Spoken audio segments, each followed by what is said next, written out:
Hello दोस्तों, आप सभी का ध्रुव बैच में बहुत बहुत स्वागत है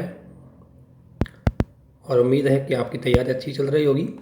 और हम जो आईआर का डिस्कशन कर रहे थे मेंस के पॉइंट ऑफ व्यू से, हालांकि ये क्रैश कोर्स है जिसमें नॉर्मली क्वेश्चन ही सॉल्व करवाए जाते हैं, लेकिन क्वेश्चन सॉल्व करवाने से यदि आपका कॉन्सेप्ट क्लियर नहीं है, हालांकि मुझे पूरी उम्मीद है कि आप सभी का कॉन्सेप्ट पहले से ही क्लियर होगा, बट मैं अपनी संतुष्टि के लिए चाहता हूँ कि थोड़ा कॉन्सेप्ट आपका क्लियर करवा दूँ, ताकि मुझे ये तो रहे कि ये चीज़ मैंने आपको बता रखी है।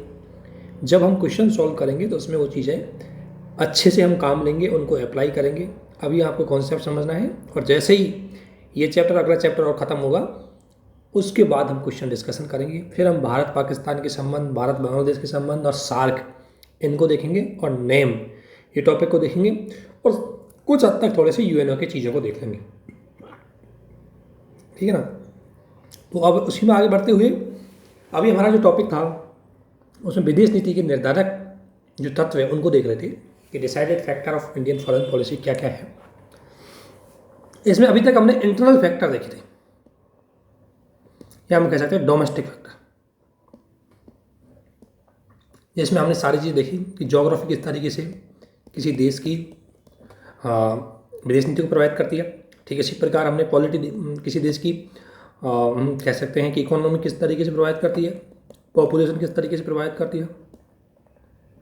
ठीक है ना। इसी प्रकार अगर हम देखें तो हमारी जो पॉलिटिकल स्ट्रक्चर है, हमारी राजनीतिक व्यवस्था है, वो किस तरीके से, राजनीतिक व्यवस्था में हम संसदीय व्यवस्था देख लेंगे, लोकतंत्र की चीज़ें देखी हमने। लोकतंत्र के साथ साथ हमने राजनीतिक दलों किस प्रकार से भूमिका निभाते हैं, साथ ही संघीय व्यवस्था, ये यूपीएससी ने भी क्वेश्चन पूछा था कि संघीय व्यवस्था किस तरीके से अंतर्राष्ट्रीय विदेशी संबंधों को प्रभावित करती है, किस तरीके से उसमें भूमिका निभाती है। इसके संदर्भ में पूछा था, ये यूपीएससी में क्वेश्चन पूछा था मेंस में और ऑप्शनल में। तो क्वेश्चन ऐसे भी आ सकते हैं, जीएस 2 के अंतर्गत भी आ सकता है। इसके अलावा इंडियन हिस्ट्री एंड कल्चर, ये कैसे हमारी संस्कृति प्रभावित करते हैं। इसके अलावा डायस्पोरा, प्रवासी किस तरीके से, विदेशी जो किस तरीके से फॉरेन पॉलिसी को इफेक्ट करते हैं, उसके निर्धारक तत्व होते हैं। अभी तक जो देखा था ये हमारा सारा क्या था, ये जो स्थिति है, ये सारी हमने अभी तक जो देखी, ये सारी स्थिति है, ये सारी स्थिति घरेलू स्थिति थी। अब हम क्षेत्रीय पर, मैंने बोला पहले तो घरेलू, इसके बाद देखते हैं क्षेत्रीय परिस्थितियां, यानी कि रीजनल सर्कमस्टेंस क्या है। रीजनल सिचुएशन, ठीक है ना। तो रीजनल सिचुएशन अगर हम देखें तो मैं बात कर रहा हूँ 1950 की, क्योंकि उस टाइम हमारी पहली बार विदेश नीति डिसाइड हो रही थी। तो 1950 की बात करूँ मैं, या हम कोल्ड वार की अगर मैं बात करूँ, तो कोल्ड वार में के टाइम पे बात करूँ तो एक तो क्षेत्रीय स्थिति ये थी कि चाइना, ये 1950 से लेकर के, और मैं 1960 तक की बता रहा हूँ, चाइना प्लस इंडिया में रिलेशन अच्छा था। 1960 तक अच्छा रिलेशन था, ठीक है ना। यहाँ आपको पता क्या चल रही थी, हिंदू चीनी भाई भाई के नारे चल रहे थे, भाई भाई। इसके अलावा भारत और चीन के बीच में पंचशील समझौता हो गया 1954 में, और चीन है वह परमाणु शक्ति संपन्न नहीं था अभी तक। 1960 तक की बात कर रहा हूँ मैं, ध्यान रखना, 1960 तक की क्षेत्रीय स्थिति की बात करूँ। और पाकिस्तान है, उसके साथ भारत की थोड़ी शत्रुता व्यवहार चल रहे थे, ठीक है ना। और दुनिया में कोल्ड वार की स्थिति बनी हुई थी, तो इस दौरान जो नेहरू युग में जो भारत की नीति अपनाई थी, उस नेहरू युग की अगर हम नीति देखें तो भारत की नीति ने मतलब इस क्षेत्रीय सिचुएशन में भारत की विदेश नीति को कैसे प्रभावित किया कि देखो, अगर चीन परमाणु संपन्न नहीं है तो हमने परमाणु हथियारों की नीति नहीं अपनाई, परमाणु हथियारों की नीति नहीं अपनाई, हमने परमाणु निशस्त्रीकरण की नीति अपनाई। ध्यान रखना, हमारी विदेश नीति 1960-64 मतलब 74 तक परमाणु निशस्त्रीकरण की थी। क्यों? क्योंकि हमारे पड़ोसी के पास परमाणु हथियार नहीं थे, तो हमें डर नहीं था, ठीक है ना। तो हमें डर नहीं था इसलिए। दूसरी बात अगर हम बात करें तो दूसरी बात है चीनी एकता थी, इसलिए हमें हमारी जो विदेश नीति थी उसमें एशियाई एकता का, हिंदू चीनी, चीन और भारत में संबंध अच्छा था, इसलिए भारत की विदेश नीति में क्या था, इसलिए भारत की विदेश नीति में एशियाई एकता की बात चल रही थी, एशियाई एकता। और एशिया की एकता कब होगी, जब चीन और हिंदुस्तान यानी भारत में सहयोग होगा। तो 1960 तक सहयोग था, इसलिए भारतीय विदेश नीति में जो एक तत्व था वो था एशियाई एकता, कि भारतीय विदेश नीति एशियाई एकता पे फोकस कर रही थी। तो किस प्रकार रीजनल सिचुएशन ने भारतीय विदेश नीति में तत्व जोड़ा, ये आपको याद रखना है। इसी के अलावा कोल्ड वार था, तो कोल्ड वार से में जो शीत युद्ध था, शीत युद्ध क्या होता है, शीत युद्ध मुख्य रूप से ये डायरेक्ट नहीं लड़ा जाता, लेकिन वैचारिक दृष्टि से, आर्मी की दृष्टि से इनडायरेक्ट रूप से लड़ा जाने वाला ये युद्ध है, जिसमें विचारों के माध्यम से युद्ध होता है, भाषा के माध्यम से लोग एक दूसरे पे कमेंट करते हैं, उसके माध्यम से युद्ध होता है। जो शीत युद्ध चल रहा था, इस शीत युद्ध में ध्यान रखना दुनिया दो भागों में बटी हुई थी, और दुनिया दो भागों में बटी हुई थी। इसलिए भारत ने कौन सी नीति अपनाई, नेम, कि नॉन अलाइनमेंट मूवमेंट, यानी कि हम दोनों में से किसी में शामिल ना होकर के हम दोनों से अपना विकास करवाएंगे। तो शीत युद्ध के कारण ही जो कूटनीतिकता आंदोलन है वो अस्तित्व में आया, ठीक है।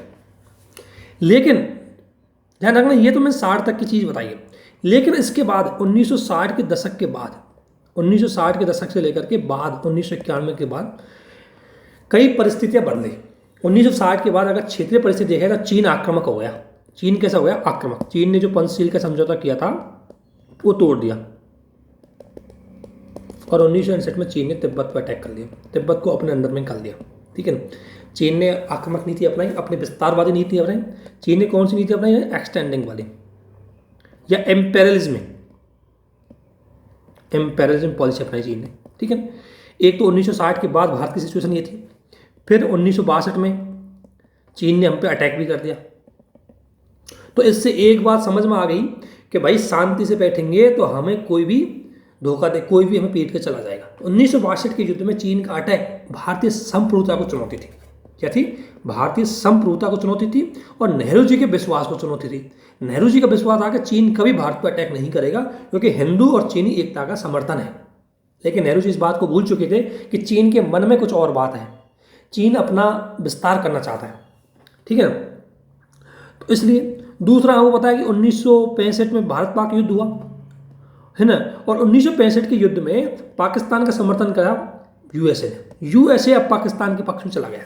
तो यूएसए पाकिस्तान के पक्ष में चला गया, और पाक के साथ साथ पाक में चीन और यूएसए इन तीनों का एक गठजोड़ बन गया। ये पाक, चीन और यूएसए ये तीनों सहयोगी बन गए, और तीनों सहयोगी बनने की वजह से भारतीय शक्ति संतुलन को नुकसान हो रहा है, क्योंकि अब भारत अगर पाकिस्तान से भी युद्ध करेगा तो उसको चीन भी शामिल होगा इस युद्ध में, और यूएसए भी शामिल होगा। इससे भारतीय स्थिति बहुत खराब हो जाएगी, भारत जल्दी ही युद्ध में हार जाएगा। और इतना ही नहीं, 1964 में चीन ने परमाणु परीक्षण भी कर लिया।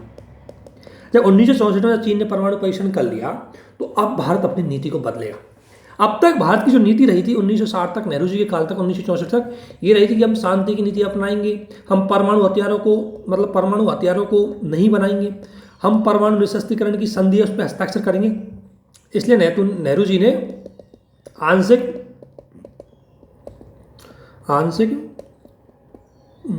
परमाणु निरस्त्रीकरण संधि थी, ये जो संधि हुई थी 1963 में, इस पे ये था कि कोई भी देश लैंड में, मतलब आप कह सकते हैं भूमि पर, और ओशन या सी जल में परमाणु परीक्षण नहीं कर सकता।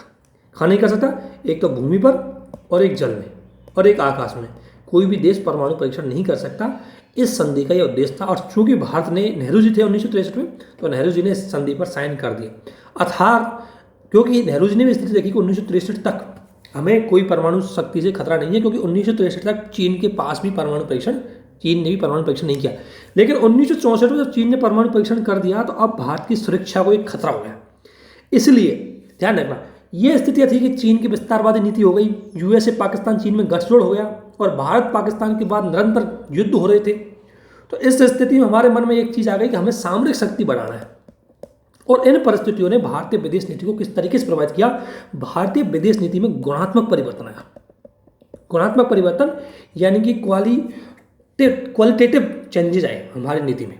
और क्वालिटेटिव चेंजेस क्या आए कि जो भारतीय नीति पहले आदर्शवाद पर आधारित थी, जिसमें शांति, सहयोग, और जिसमें हम हथियारों को नहीं बनाएंगे, हम सामरिक शक्ति नहीं बढ़ाएंगे, हम परमाणु परीक्षण नहीं करेंगे, ये नीति थी उस टाइम नेहरू जी की। इसको बदल के हम किसकी ओर आ गए? यथार्थवाद की ओर।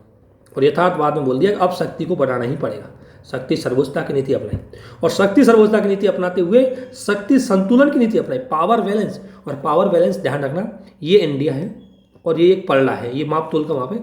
इधर चाइना है, इधर यूएसए है और इधर पाकिस्तान, ये तीनों तो एक साइड है, इधर इंडिया है। तो बैलेंस अभी भारत के विरोध में जा रहा था। तो भारत ने इस पावर बैलेंस करने के लिए 1971 में यूएसएसआर से 20 ईयर की एक फ्रेंडली ट्रीटी कर ली, 20 साल की एक वितरण। इससे क्या है कि भारत के पक्ष में आ गया कौन? इसके भारत के पक्ष में रशिया आ गया और भारत ने शक्ति संतुलन किया। तो रशिया के साथ सामरिक संधि करी भारत ने। इतना ही नहीं, 1974 में भारत ने परमाणु परीक्षण बनाए। भारत ने बोला कि अब परमाणु नीति अपनानी पड़ेगी। भारत ने परमाणु परीक्षण किए और भारत ने अपने आप को परमाणु रूप से शक्तिशाली बनाया। तो भारतीय नीति पहले शांति पर थी भारत की, हालांकि भारतीय नीति अभी भी शांति पर थी, लेकिन भारत अपनी सामरिक क्षमता बढ़ाई कि चीन जैसा कोई भी देश दोबारा भारत पर अटैक नहीं कर सकता, इसलिए भारतीय नीति बदल गई।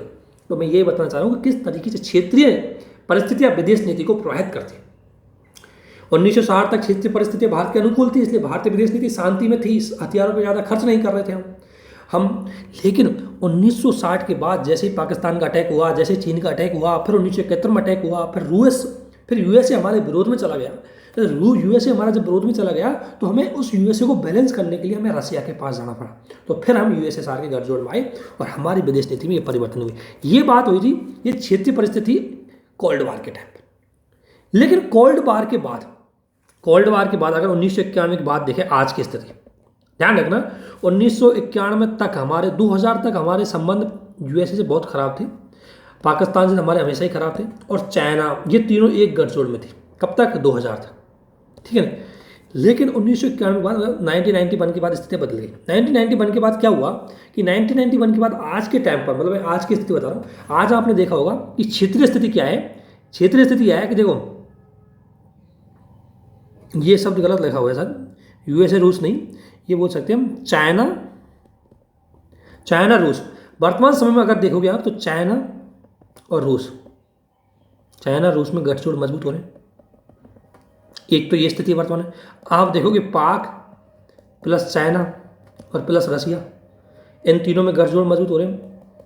तो जब आपको पता है कि जो रूस एक टाइम पे रूस आज भी हमारा दोस्त है, लेकिन रूस आज चीन का भी दोस्त है, तो हम ये बात मानते हैं कि अगर चीन के साथ हमारा युद्ध हुआ तो रूस ना तो हमारा पक्ष लेगा ना चीन का, रूस निष्पक्ष हो जाएगा।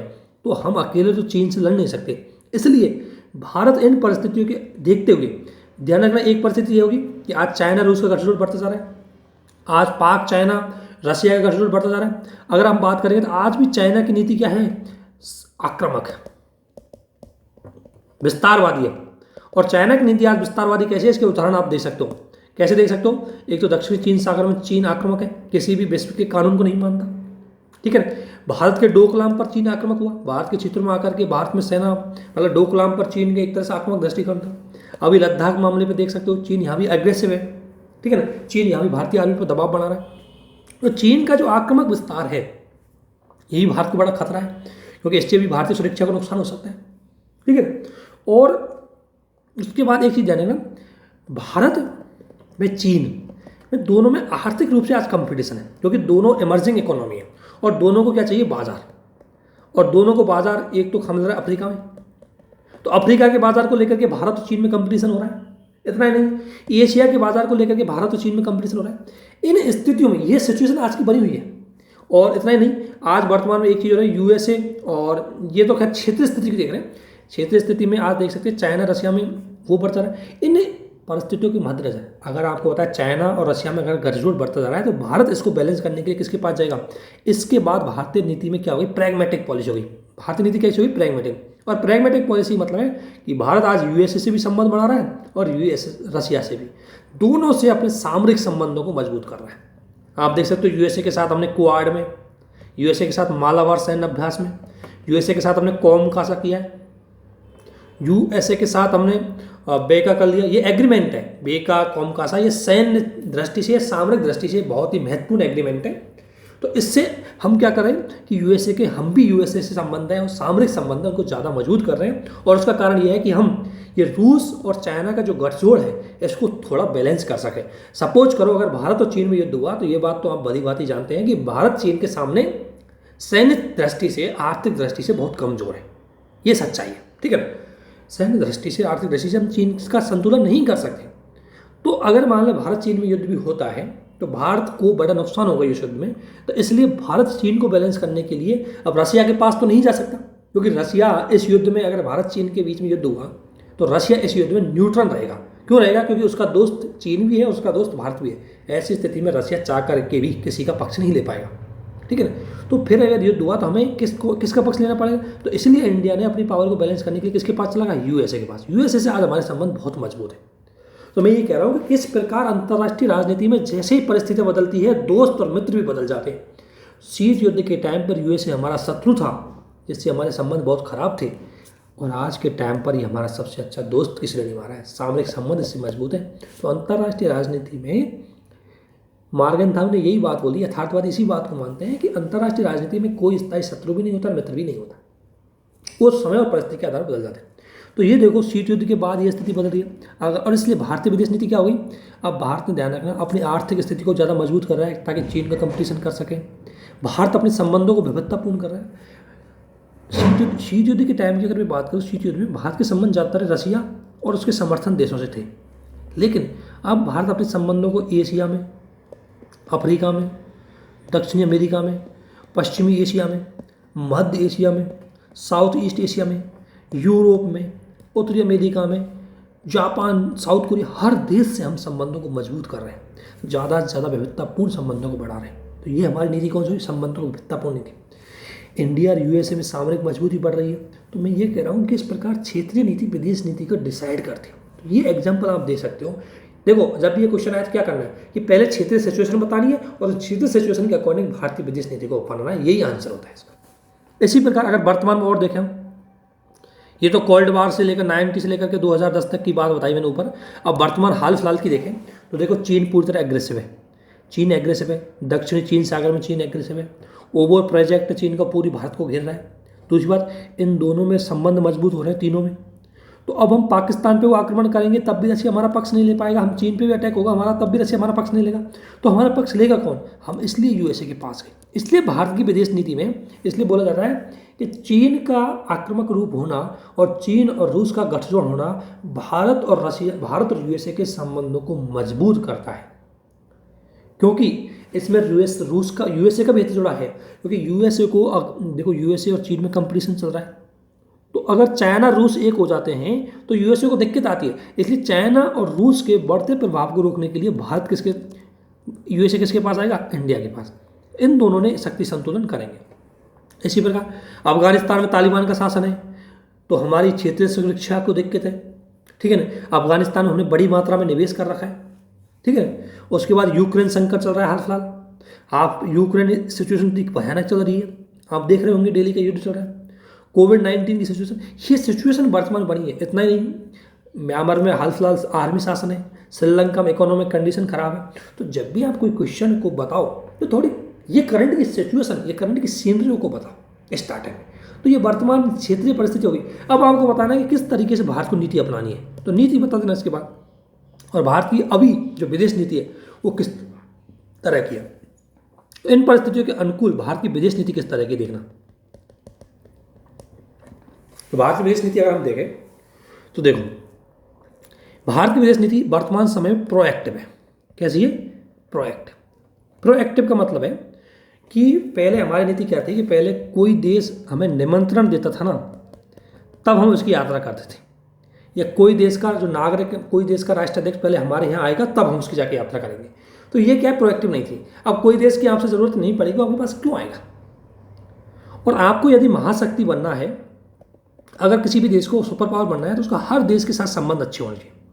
हर देश में उसके संबंध होने चाहिए, हर देश के साथ उसके राजनयिक संबंध, आर्थिक संबंध, यानी कि हर देश का आपके साथ जुड़ा हुआ होना चाहिए। तभी तो आप सुपर पावर कहलाओगे, तभी तो आपकी एक बात का प्रभाव पूरे विश्व में पड़ पाएगा।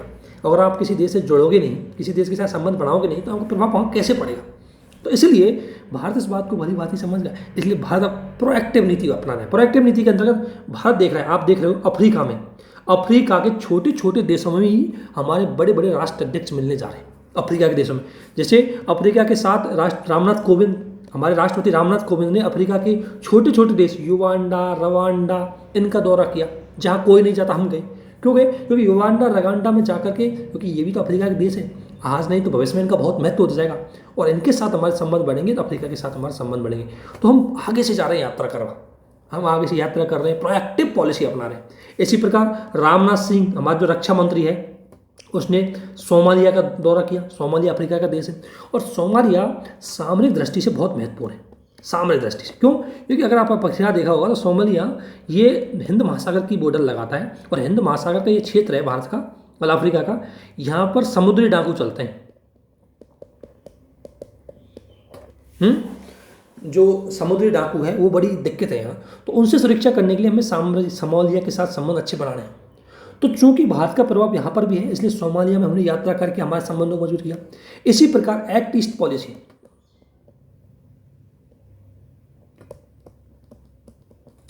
आपने सुना होगा, पहले हमने अपनाई थी लोक ईस्ट पॉलिसी, अब अपनाई हमने एक्ट ईस्ट पॉलिसी। दोनों में अंतर क्या है? देखो, दोनों का उद्देश्य तो एक ही है कि इधर के जो पूर्वी एशिया के देश हैं इनके साथ संबंध अच्छे करने, दोनों का उद्देश्य है। तरीका अलग बदला। पहले तरीका हमारा क्या था कि बस हम व्यापारिक संबंध करेंगे, वार्ताएं करेंगे और अपने संबंध समझौते बढ़ाएंगे, ये पहले था। लेकिन हम एक बात भूल चुके थे कि यदि हमें पूर्वी एशिया के साथ संबंध बढ़ाना है तो भारत का पूर्वी भाग है उसकी अवसंरचना को बढ़ाना होगा, क्योंकि हम भारत का जो उत्तरी पूर्वी भाग है वहीं से हम पूर्वी एशिया के साथ जुड़ सकते हैं, तो हमें अवसंरचना को बढ़ाना होगा। तो लुक ईस्ट की जगह जो एक ईस्ट पॉलिसी हुई है, इसमें सबसे बड़ा भाग तो है कि भारत अब अपना कनेक्टिविटी बढ़ा रहा है, भारत अब एक्टिव हो रहा है। और कनेक्टिविटी नहीं बढ़ा रहा, भारत सामरिक समझौते हैं उनको मजबूत कर रहा है। कैसे?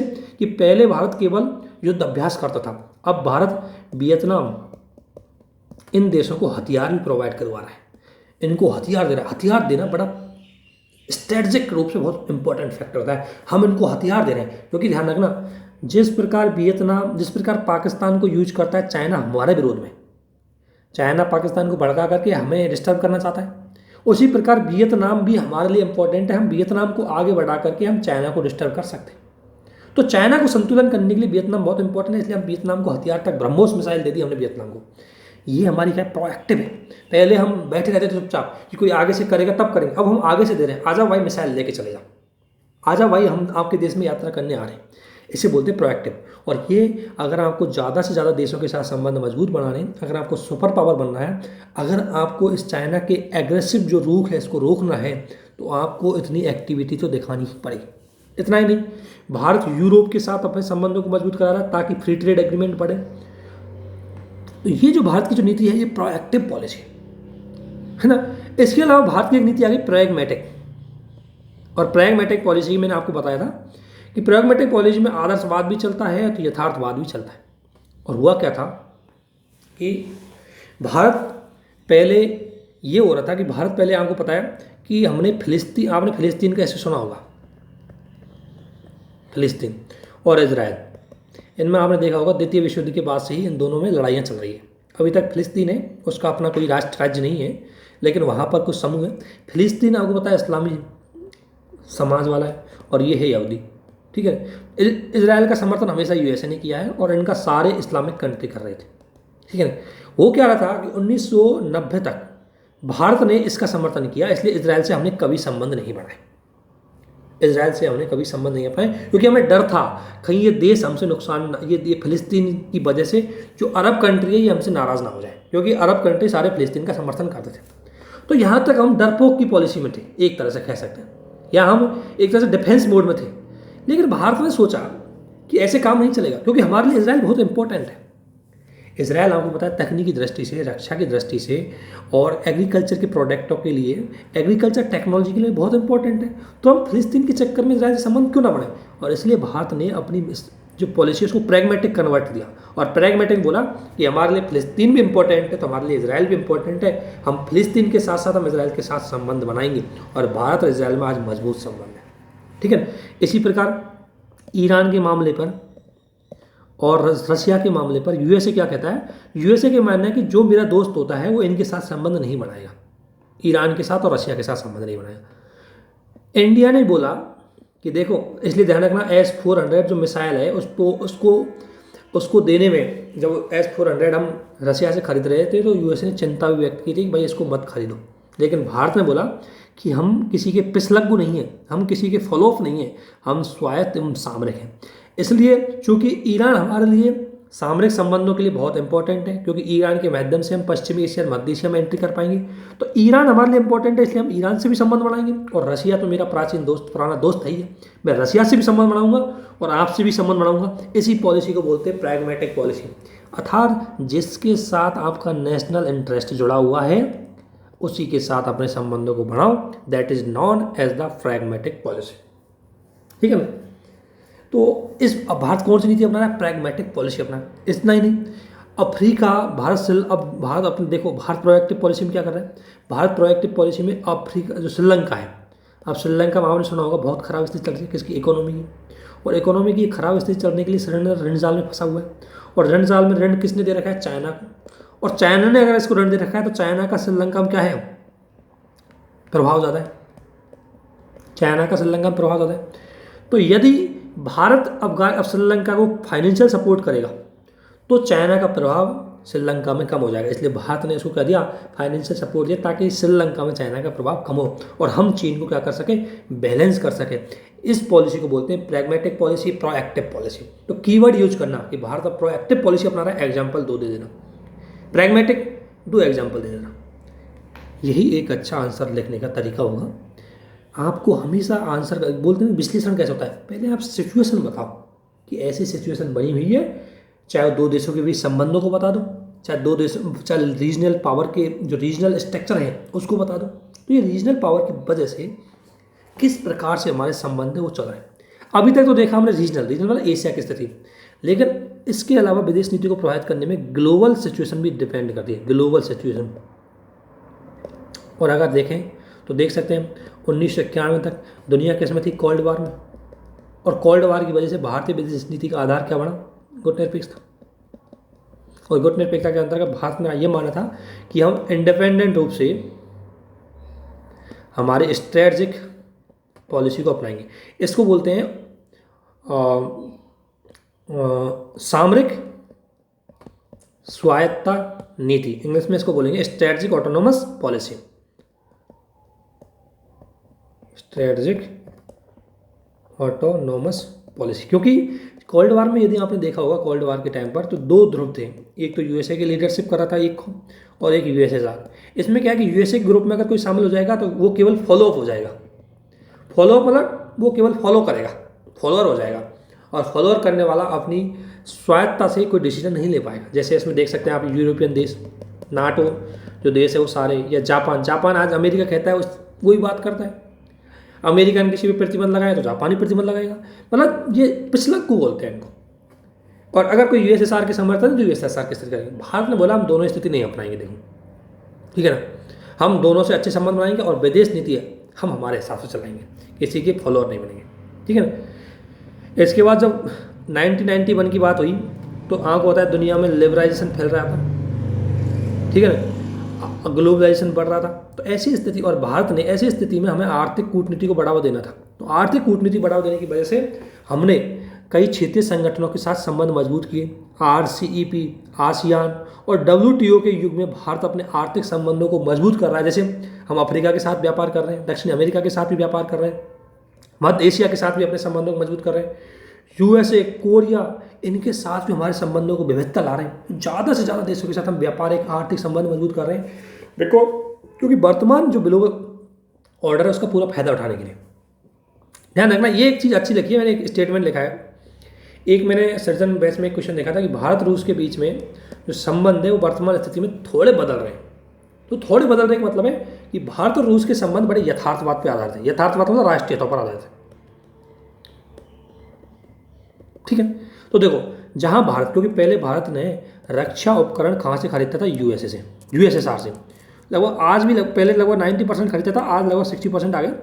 तो चूंकि भारत के मन में एक चीज़ आया कि देखो हम रसिया से कोई हथियार खरीदेंगे, रसिया ने हमें S-400 दिया, तो हमसे पहले रसिया ने किसको दे दिया, चाइना को दे दिया S-400। तो S-400 चाइना के पास पहले रसिया का आ गया और आज हमारे पास आया, तो हम चाइना को संतुलन में नहीं कर पाएंगे। भाई जो हथियार हमें चाहिए वो चाइना को भी दे रहे हैं। अगर कोई आपके दोस्त है तो जो शत्रु को, आपके शत्रु को कोई हथियार दे रहा है और वही हथियार आपको दे रहा है, तो आप कैसे उस शत्रु के साथ युद्ध कर पाओगे, कैसे उसको बैलेंस कर पाओगे। तो इसलिए भारत रसिया से अपने आयात के संबंध है उनको थोड़ा सीमित करके, उन केवल रसिया पे ही डिपेंड ना रह करके उनकी विविधता लाना चाह रहा है। क्योंकि अगर आपको महाशक्ति बनना है तो आपको किसी एक देश पे डिपेंड नहीं रहना है। तो इसलिए भारत अब रूस से आयातों में विविधता ला रहा है, रक्षा आयातों में विविधता ला रहा है, विविधता नहीं आत्मनिर्भरता भी ला रहा है। भारत अब आपको पता है रक्षा क्षेत्र में निवेश भी कर रहा है और भारत का उद्देश्य है कि 2024-25 तक हम जो हमारा डिफेंस क्षेत्र है उसमें हम कहीं ना कहीं सेल्फ रेजिलियंट हो जाए, सेल्फ पे डिपेंड हो जाए।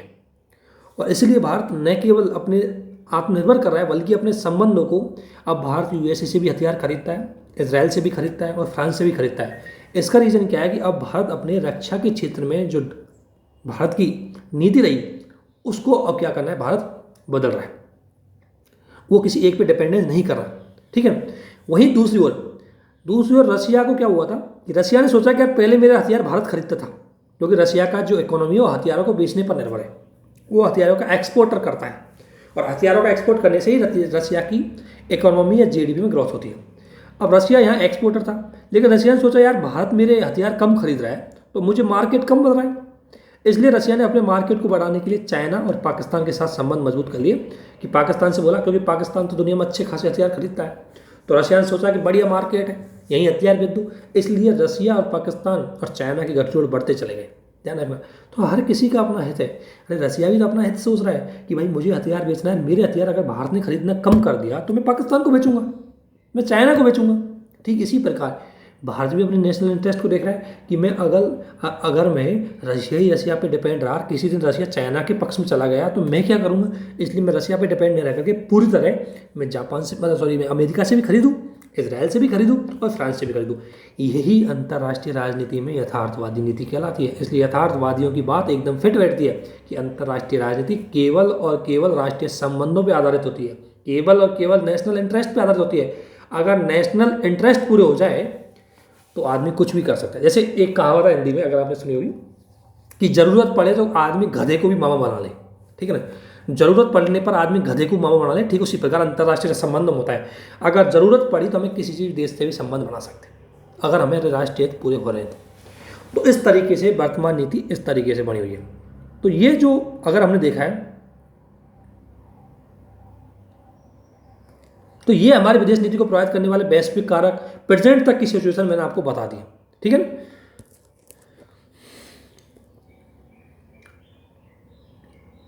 इसके बाद अगर भारतीय विदेश नीति के आज तक के विकास को देखें, अब तक का जो विकास हुआ 2021 तक कैसे बदलती गई है, और ध्यान रखना ये जो मैं भारत की विदेश नीति का आपको जो विकास बताऊंगा, डेवलपमेंट बताऊंगा, आपको इनके कारण समझना है कि उस टाइम सिचुएशन क्या थी, जब भी आपके समझ में आएंगे।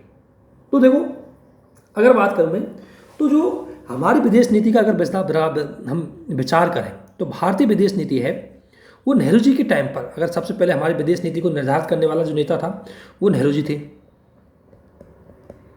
तो नेहरू जी के नेतृत्व में अगर भारतीय विदेश नीति की बात करें तो भारतीय विदेश नीति कैसी थी, नैतिकतावादी व आदर्शवादी थी।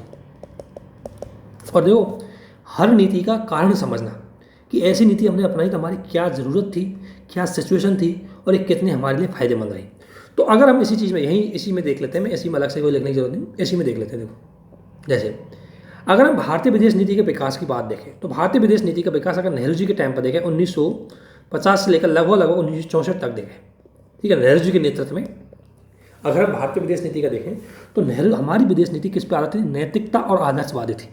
और नैतिकता और इसको बोलेंगे हम आइडियलिज्म थी। और अगर आइडियलिज्म है तो आपको पता है आइडियलिज्म वाली क्या बात करते हैं, शांति की बात करेंगे, सहयोग की बात करेंगे, यूएनओ में विश्वास की बात करेंगे, अंतर्राष्ट्रीय कानूनों में विश्वास की बात करेंगे। तो नेहरू जी ने इसी आधार पर अपनी नीतियाँ बनाई, ठीक है ना। तो भारतीय नीति है वो कैसी थी, नैतिकता और आदर्शवादी विदेश नीति थी। और ये नीति कहाँ से प्रभावित थी, कहीं ना कहीं नेहरू अशोक की धम्मी की नीति से बहुत प्रभावित थी। तो हुआ या नहीं हुआ, हिस्टोरिकल कारक इफेक्ट हुआ नहीं हुआ। तो हिस्टोरिकल कारक भी किसी देश की विदेश नीति को प्रभावित करते हैं। देखो अशोक के धम्म ने किस तरीके नेहरू के विचार को प्रभावित किया। तो नेहरू के नेतृत्व में भारत के प्रारंभिक समय में धम्म की नीति भारतीय विदेश नीति का मेन आधार बनी। क्यों अपनाई हमने धम्म की, मतलब शांति की नीति क्यों अपनाई, क्यों हमने सेना को बढ़ाने की नीति नहीं अपनाई, क्यों हमने शक्ति को बढ़ाने की नीति नहीं अपनाई, क्यों हमने शांति की नीति अपनाई, क्यों? क्योंकि देखो दुनिया कोल्ड वार में चल रही थी, है ना। तो कोल्ड वार चल रहा था, कोल्ड वार में आपको सेना आर्मी बनानी है, आपको सैन्य खर्चा करना है, लेकिन भाई हमें ना तो कोल्ड वार में शामिल होना था और ना ही हमें सैन्य खर्चा करना था, इसलिए हमने आदर्शवादी नीति अपना ली। दूसरी बात, हमारे सामने तो पहले ही बहुत समस्या थी, लोकतंत्र की स्थापना की समस्या, गरीबी की समस्या, आर्थिक विकास की समस्या, ठीक है। और इतना ही नहीं, हमारे यहाँ अशांति थी, आपको पता है नॉर्थ ईस्ट में आंदोलन चल रहा था, दक्षिण भारत में द्रविड़ आंदोलन चल रहा था, जम्मू कश्मीर में अलग आंदोलन चल रहा था।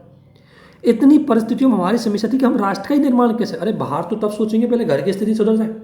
तो हमें हमारे राष्ट्र का निर्माण करना था, हमें आर्थिक विकास करना था, और आर्थिक विकास के लिए हमें शांति, ध्यान रखना किसी भी देश का आर्थिक विकास उसकी शांतिपूर्ण नीति से भी हो सकता है, क्योंकि युद्ध में जितना खर्चा होता है ना, कोई देश बहुत पिछड़ जाता है।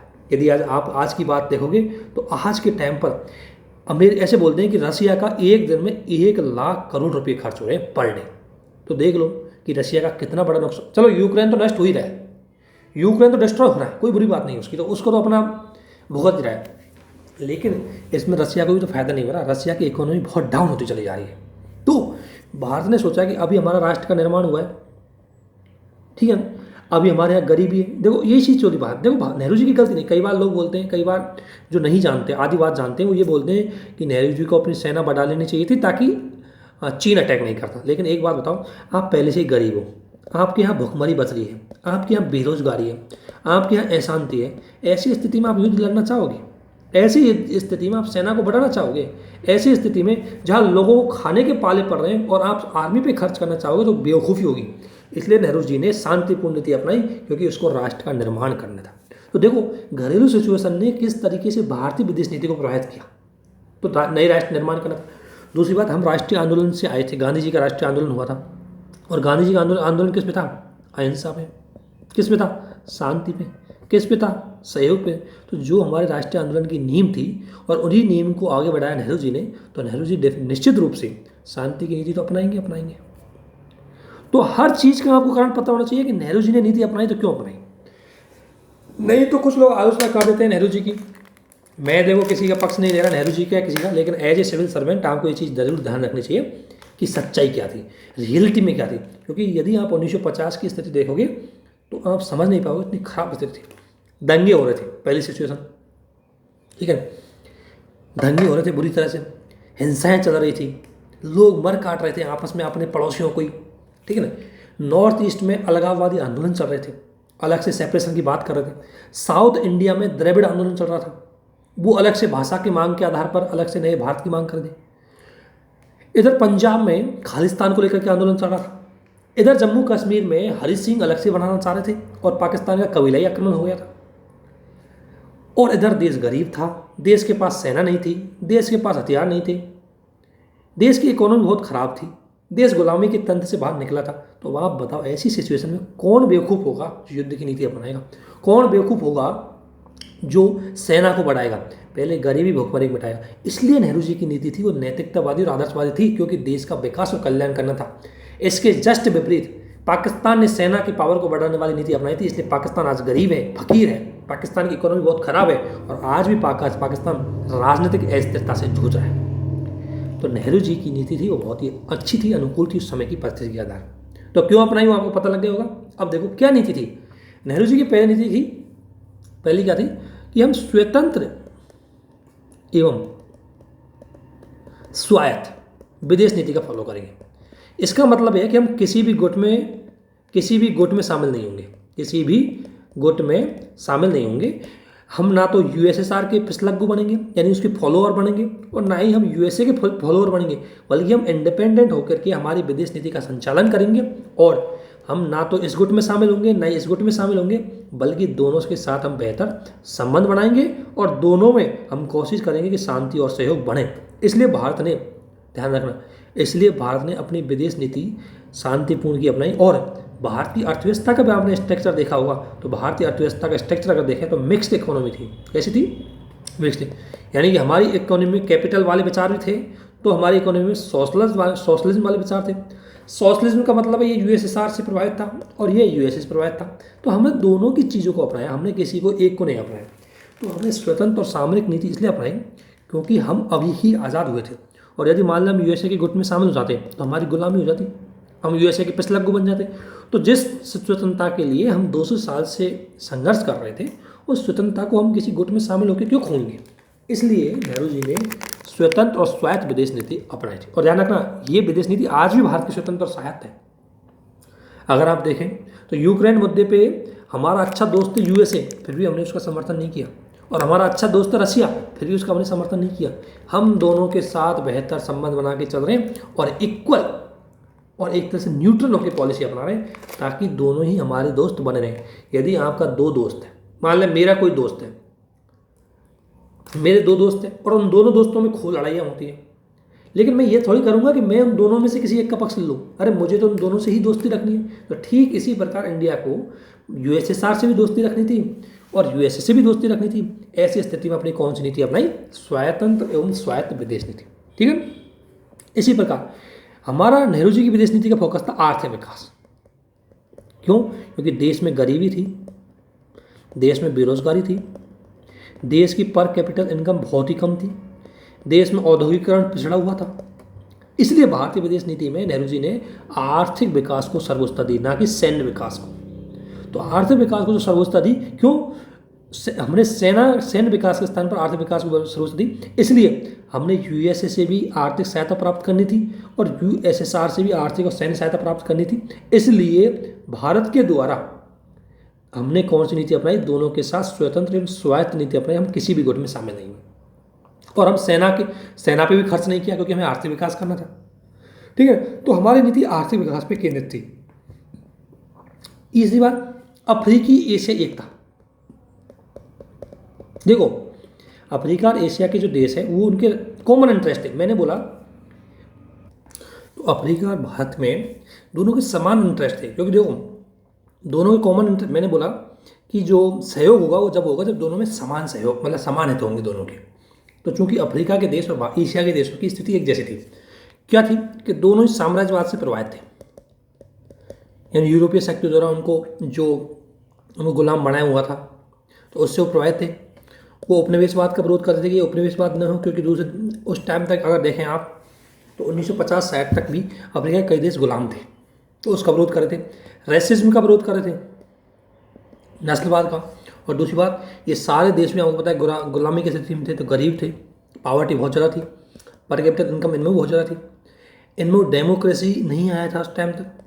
तो इनके समान स्तर थे। इसलिए नेहरू जी ने सोचा कि देखो हमारी स्थिति अभी ख़राब है, तो हम अगर किसी भी महाशक्ति में शामिल हो गए और हमने एक साथ एकता नहीं दिखाई, तो पहली बात तो एकता नहीं दिखाएंगे तो महाशक्ति या यूएसए या यूएसएसआर हमें कभी भी दोबारा खत्म कर सकती है। इसलिए हमें एकता बहुत जरूरी है।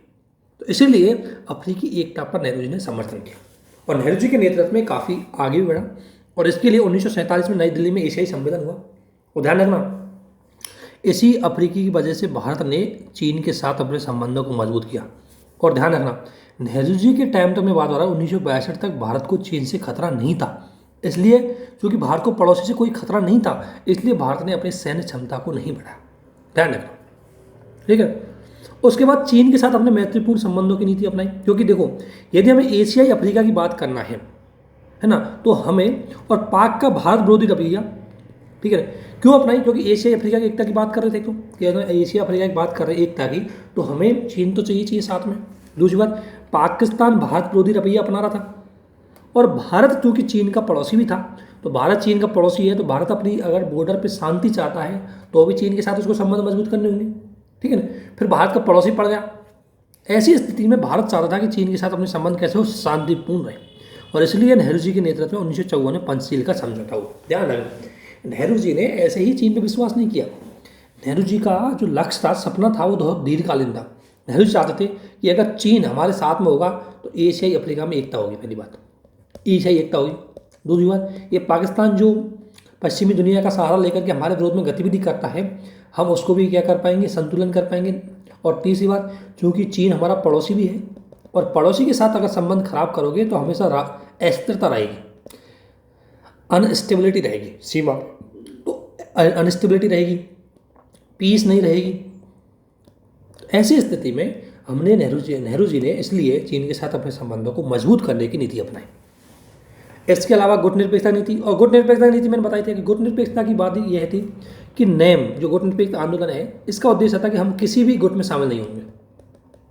दूसरी बात, जो ग्लोबल सिचुएशन है, ग्लोबल ऑर्डर है, वैश्विक स्थिति है, उसको गरीब देशों के हितों के अनुकूल, उसको भारत के हितों के अनुकूल बनाने की बात करेंगे। तो इसलिए नेहरू जी ने गुटनिरपेक्षता नीति का अवलंबन किया। दूसरी मैंने बताया था कि हमेशा नेहरू जी उदारवादी थे और वो हमेशा जो अंतर्राष्ट्रीय संस्थाएं उन्हें विश्वास करते थे, इसलिए नेहरू जी अंतर्राष्ट्रीय संस्था में विश्वास करते थे। और चूंकि उदारवादी था तो शस्त्रों पर विश्वास नहीं करते थे, इसलिए नेहरू जी ने निशस्त्रीकरण का समर्थन किया इसलिए। इसके अलावा थर्ड वर्ल्ड का मतलब ऐसे माना गया दुनिया में, थर्ड दुनिया, कि एक दुनिया तो है यूएसए की लीडरशिप में, एक दुनिया है यूएसएसआर की लीडरशिप में, और जो इनमें शामिल नहीं है उसको थर्ड वर्ल्ड। और थर्ड वर्ल्ड में नॉर्मली अफ्रीकन, एशियन एवं साउथ अमेरिकन देश आते थे। ये इन थर्ड वर्ल्ड के जो लोग हैं इनकी स्थिति भी एक जैसी थी, सभी गरीबी स्थिति में थे, सबकी पर कैपिटल इनकम बहुत ख़राब थी और सभी आर्थिक रूप से बहुत पिछड़े हुए थे। तो सभी को क्या करना था कि विकसित करना था, अपने आप को विकास करना था। सभी अभी नए ही स्वतंत्र हुए थे, अभी भाई ये सभी लोग हैं ये नहीं स्वतंत्र हुए, इनकी स्थिति बहुत ख़राब है, इकोनॉमिक रूप से देखो तो, सोशल रूप से देखो तो बहुत दिन की गुलामी थी। इसलिए नेहरू जी ने इनको एकता स्थापित करके स्वयं को लीडर मतलब भारत एक लीडर के रूप में भूमिका निभाई। इसलिए इनको क्या किया कि तीसरी दुनिया का लीडरशिप किया, और इसके लिए हमने 1947 में सम्मेलन किया, 1955 में सम्मेलन किया, और जितने सम्मेलन थे ये सारे सम्मेलन नेहरू जी के नेतृत्व में हुए थे। लेकिन आपने एक चीज़ देखी होगी कि नेहरू जी ने ये शांतिपूर्ण की नीति अपनाई, इसका कारण मैंने बता दिया कि क्यों अपनाई। तो अपना इसलिए, एक तो घरेलू परिस्थिति मैंने बताई दी कि घरेलू परिस्थिति की राष्ट्र निर्माण की समस्या थी हमारे पास।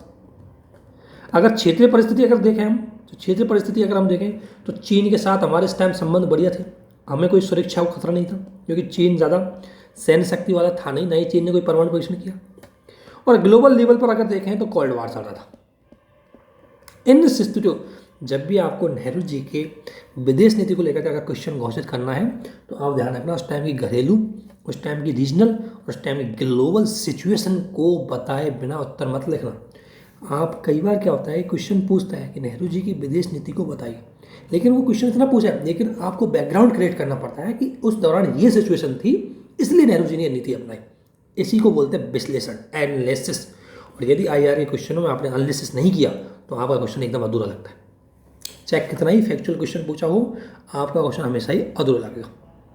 अब बढ़िया मैंने इस कंक्लूजन रखा है कि इस प्रकार अगर देखें तो नेहरू जी की लीडरशिप में जो भारतीय फॉरेन पॉलिसी आई थी उसका उद्देश्य राष्ट्र निर्माण, आर्थिक विकास था, और इसीलिए इन दोनों की प्राप्ति के लिए हमने जो स्ट्रेटजिक ऑटोनॉमस की पॉलिसी अपनाई, हमने पीसफुल कोऑर्डिनेशन की पॉलिसी अपनाई, हमने परमाणु हथियारों के विरोध की नीति अपनाई, हमने UNO के सशक्तिकरण की नीति अपनाई, हमने एशियाई अफ्रीका की एकता की नीति अपनाई, क्योंकि हमें क्या करना था, राष्ट्र का निर्माण और आर्थिक विकास करना था। ये दो चीज़ हमारी क्या है, राष्ट्रीय हित है, इनको बोलेंगे नेशनल इंटरेस्ट। तो नेहरू जी ने भी तो नेशनल इंटरेस्ट के अकॉर्डिंग अपनी नीति अपनाई। तो ये जो नेहरू के काल में हमारी जो विदेश नीति रही उसके बारे में मैंने आपको बताया। इसके बाद अगर आते हैं, इसके बाद नेहरू के जो काल के बाद नेहरू जी के दौरान कई बुरी घटनाएं हुई जिन्होंने हमारी राष्ट्रीय सुरक्षा और संप्रभुता को नुकसान पहुंचाया। और ध्यान रखना, आपको दो चीज़ दी जाए, एक आपको खाने की चीज़ और अपना आर्थिक विकास, और दूसरी वो आपका जीवन अगर दाव पे लग रहा है, आपकी रक्षा यदि दाव पे लग रही है, तो ऐसी स्थिति में आप फोकस किस पे करेंगे, ऐसी स्थिति में आप जीवन पे या रक्षा पे फोकस करेंगे। ध्यान रखना कि कोई भी दो देश हो वो अपना आर्थिक विकास तो चाहता ही चाहता है, लेकिन यदि उस देश की जीवन पर, उस देश की अस्तित्व में ही खतरा आ जाता है तो उस देश को अपना सैन्य विकास भी करना ही पड़ता है।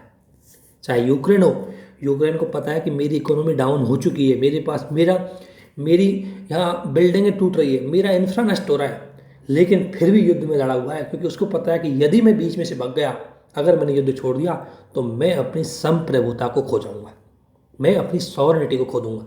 इसलिए यूक्रेन के राष्ट्रपति हो या यूक्रेन की जनता हो, मर जाएगी लेकिन अपनी सॉवरेनिटी नहीं छोड़ेगी। ध्यान रखना।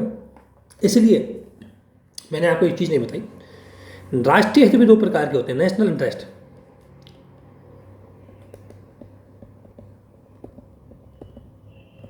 यही बताना चाहूँगा, नेशनल इंटरेस्ट भी दो प्रकार के होते हैं। एक होते हैं sensitive national interest, sensitive national interest, और एक होते हैं non sensitive national interest. Sensitive national interest जो बहुत ही संवेदनशील होते हैं, और उनके लिए अगर उन राष्ट्रीय हितों को नुकसान होता है तो कोई देश युद्ध भी कर सकता है।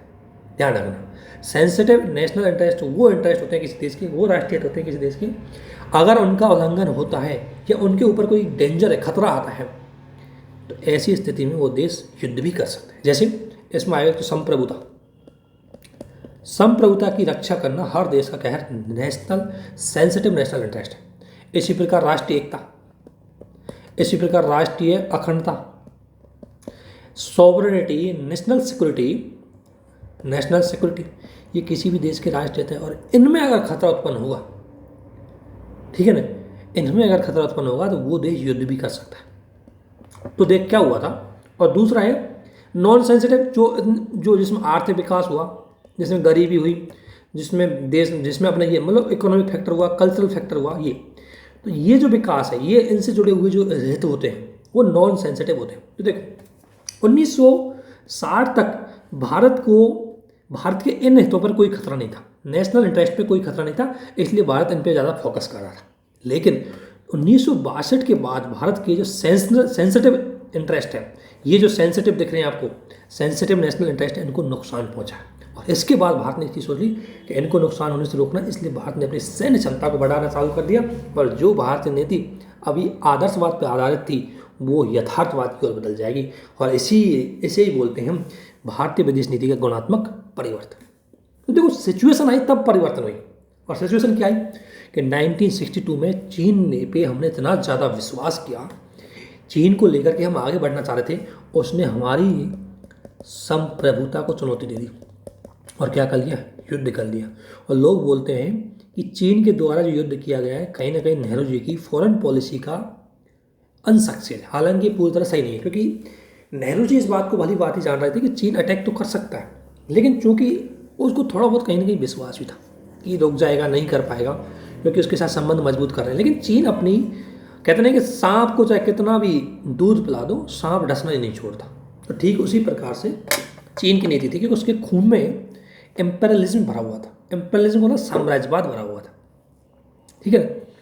तो जब हमें अटैक हुआ तो अब हम शांति पे नहीं चलेंगे, अब हम किसी पे डिपेंड नहीं रहेंगे, क्योंकि 1962 के युद्ध में हमारी किसी ने सहायता नहीं करी। तो ये बात यथार्थवादियों की सही हो गई बात। यथार्थवादी क्या कहते हैं कि अंतर्राष्ट्रीय राजनीति में आपकी सहायता करने वाला कोई नहीं है, ना तो यूएनओ आएगा आपकी सहायता करना, ना कोई देश आएगा, इसलिए आपको खुद को सहायता करनी है। तो खुद को सहायता करने के लिए यथार्थवादी कहते हैं कि अपनी शक्ति को बढ़ा दो। अगर आप पावरफुल हो तो कोई आप पे युद्ध भी नहीं करेगा, है ना, क्योंकि युद्ध हमेशा कमजोर पे किया जाता है, शक्तिशाली पे नहीं। तो अब देखो सिचुएशन क्या हुई, 1964 में चीन ने परमाणु परीक्षण कर लिया। अब चीन परमाणु रूप से पावरफुल बन गया, तो अगर हमने परमाणु परीक्षण नहीं किया तो हम चीन को टक्कर कैसे दे पाएंगे। तो इसलिए भारतीय सुरक्षा को बहुत बड़ा खतरा होगा। इतने 1964 में नेहरू जी मर गए, 1965 में पाकिस्तान ने भी अटैक कर लिया, 1966 में शास्त्री जी भी मौत हो गई। तो इन स्थितियों में हमारी सिचुएशन को एक बात पता लग गया कि अगर सैन्य रूप से हम मजबूत नहीं हुए, अगर हमने शक्ति को नहीं बढ़ाया, तो हमारी स्थिति बहुत खराब हो जाएगी। और इसीलिए इन सिचुएशन के दौरान इंदिरा गांधी जी भारत की पीएम बनी, ठीक है ना। और फिर इंदिरा गांधी ने अपनी शक्ति बढ़ाना चालू कर दिया, और फिर भारतीय विदेश नीति किस पे हुई, यथार्थवाद पर आधारित हुई। तो आपको ध्यान रखना है कि इंदिरा गांधी के टाइम पर क्या सिचुएशन थी और किस तरीके से भारतीय विदेश नीति में परिवर्तन है, और क्या यथार्थवाद होगी। हमने सैन्य आधुनिकीकरण किया, यानी कि हमने सेना को बढ़ाना चालू कर दिया, सैन्य क्षमता को बढ़ाना चालू कर दिया, क्योंकि हमें ये बात पता चल चुकी थी कि चीन और पाकिस्तान हमारी सॉवरेनिटी, हमारी संप्रभुता को खतरा पहुंचा रहे हैं। इसलिए 1962 के बाद भारत ने अपने शस्त्र निर्यात, और 1962 में भारत, ध्यान रखना हमारा पहले यूएसए से हमारा संबंध ठीक था, लेकिन यूएसए हमें थोड़ा बहुत हथियार दे भी रहा था, लेकिन 1965 के युद्ध में यूएसए ने पाकिस्तान का समर्थन किया और जो हथियार हमें भेजता था वो देना बंद कर दिया। तो इस बात से हमें एक पता लग गया कि अब हमें हथियारों की मांग को आगे बढ़ाना है। तो भारत ने इस एरिया में कई काम भी किए। उसके बाद हमने, अब आपको पता है कि इंडिया, इधर चाइना, पाक और यूएसए, ये दोनों एक हो गए। तो अगर मान लें पाकिस्तान ने अटैक कर दिया तो चाइना भी साथ देगा और यूएसए भी साथ देगा। इसलिए इसको बैलेंस करने के लिए भारत, इंदिरा गांधी ने सोचा कि राष्ट्रीय हित प्रायोरिटी में, या इस टाइम हम शांति को नहीं देखेंगे, इस टाइम हमारे राष्ट्रीय हित जरूरी है। और यदि पाकिस्तान यूएसए के साथ चला गया है तो इससे हमारी संप्रभुता को खतरा है, और इसीलिए उसको संतुलन में लाने के लिए, उसका क्या करने के लिए, शक्ति संतुलन, पावर बैलेंस, पावर बैलेंस के लिए भारत ने यूएसएसआर के साथ ट्रीटी कर ली। और यूएसएसआर ने भी भारत के नेम यानी गुटनिरपेक्षता आंदोलन को भी समर्थन दे दिया। देखो कई बार इसकी आलोचना होती है, कई लोग बोलते हैं कि भारत यूएसएसआर के पक्ष में चला गया अर्थात भारत ने अपनी नेम का उल्लंघन किया, लेकिन ये बात गलत है, क्योंकि जो नेम है गुटनिरपेक्षता आंदोलन है, इसका यूएसए तो हमेशा विरोध करता था। यूएसए बोलता था कि नेम बेवकूफ़ है, इसको बंद कर दो, तुम हमारी गुट में शामिल हो जाओ, यही अच्छा है। लेकिन यूएसए बोलता था ये बात, तो रशिया था वो हमेशा नेम का समर्थन करता था, बोला कोई दिक्कत नहीं है, आप हमारे गुट में शामिल मत हो, लेकिन आप अमेरिका के गुट में मत जाओ। तो इसलिए सोवियत संघ की संधि हमने इसलिए की क्योंकि सोवियत संघ ने एक तो हमें सैन्य सहायता देने का वचन दिया और दूसरी बात हमारे नेम को भी मान्यता दे दी। इसके बाद तो हमने देखा, इसके बाद तो भारत अपने पे आ गया और हमने 1965 में पाकिस्तान को बुरी तरह हराया। 1971 में तो पूरी दुनिया ने पाकिस्तान का समर्थन किया, हमारे साथ अकेला रूस था, अकेले रूस की सहयोग से हमने न केवल पाकिस्तान को पराजित किया बल्कि पाकिस्तान का डिवाइडेशन करवा दिया और हमने बांग्लादेश को जन्म दे दिया, है ना।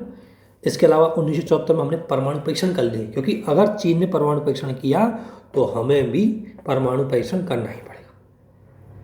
इसके अलावा 1975 में हमने सख्ती से सिक्किम को अपने अंडर में ले लिया, किससे, पावर से।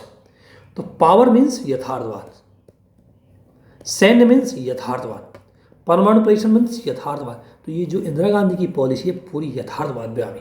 जो नीति नेहरू जी की थी वो शांति, सहयोग, अंतर्राष्ट्रीय संस्थाओं में विश्वास, इन पे थी।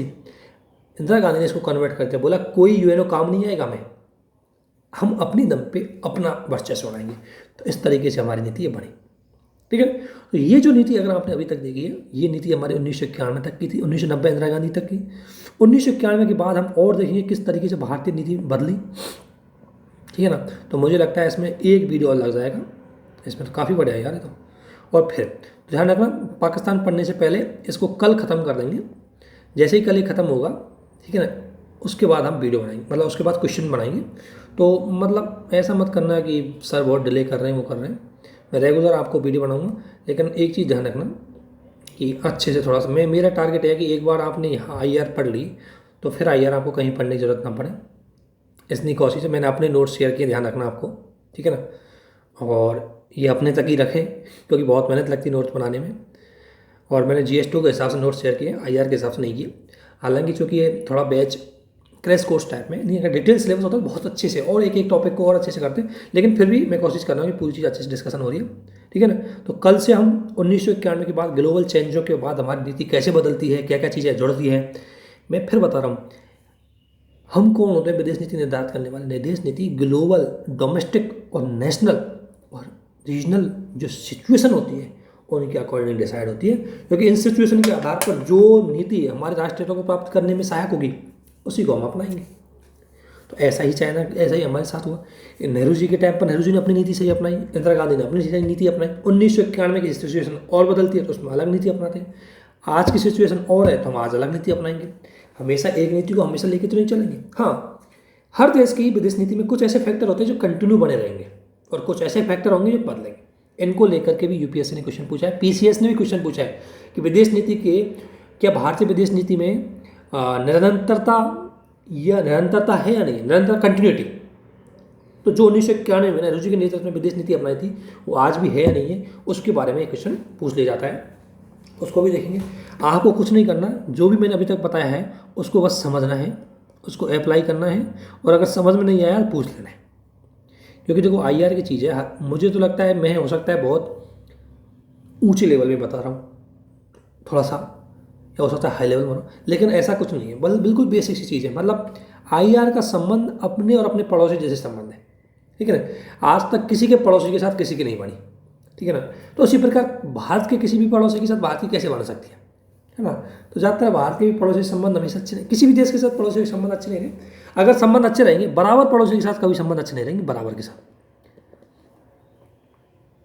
कमज़ोर है तो एक दब के रह सकता है, ठीक है ना। तो वो चीज़ है, ठीक है। अभी यहीं करते हैं, फिर आगे इसको पढ़ेंगे, आगे 1991 तक। इस चैप्टर 2 चैप्टर है, ध्यान रखना। ये 2 चैप्टर, एक तो आपको विदेश नीति प्रोवाइड करने वाले कारक, और एक है historical development of Indian policy. Historical development of Indian policy, foreign policy, वो भी देख लेंगे। ये 2 चैप्टर अभी खत्म होंगे, इसके बाद हम क्वेश्चन डिस्कशन करेंगे। फिर हम भारत पाकिस्तान संबंध, उसको एक दिन में खत्म करेंगे। फिर भारत बांग्लादेश संबंध, उसको भी एक दिन खत्म कर देंगे। फिर सार्क को एक दिन में खत्म कर देंगे, सार्क भी कम मिलेगा। और मैं भारत पाकिस्तान और भारत बांग्लादेश को बता दूंगा, उसी आधार पर आपको नेपाल, इनके संबंध देख लेने बस, ठीक है। या हो सकता है तो नेपाल के संबंध भी आपको बता दूंगा। सॉरी, एक भारत चीन के संबंध और बताऊंगा साथ, इंडिया चाइना, इंडिया पाक, इंडिया बांग्लादेश, इनके साथ संबंध मैं आपको बता दूंगा। और एक इंडिया नेपाल का भी अगर हो जाएगा तो नेपाल का बता दूंगा, ये तो आपको बता दूंगा। इसके अलावा सार्क हो जाएगा अपना क्षेत्रीय संगठन, है ना। सार्क को बता दूंगा क्या स्थिति सार्क की, ठीक है ना।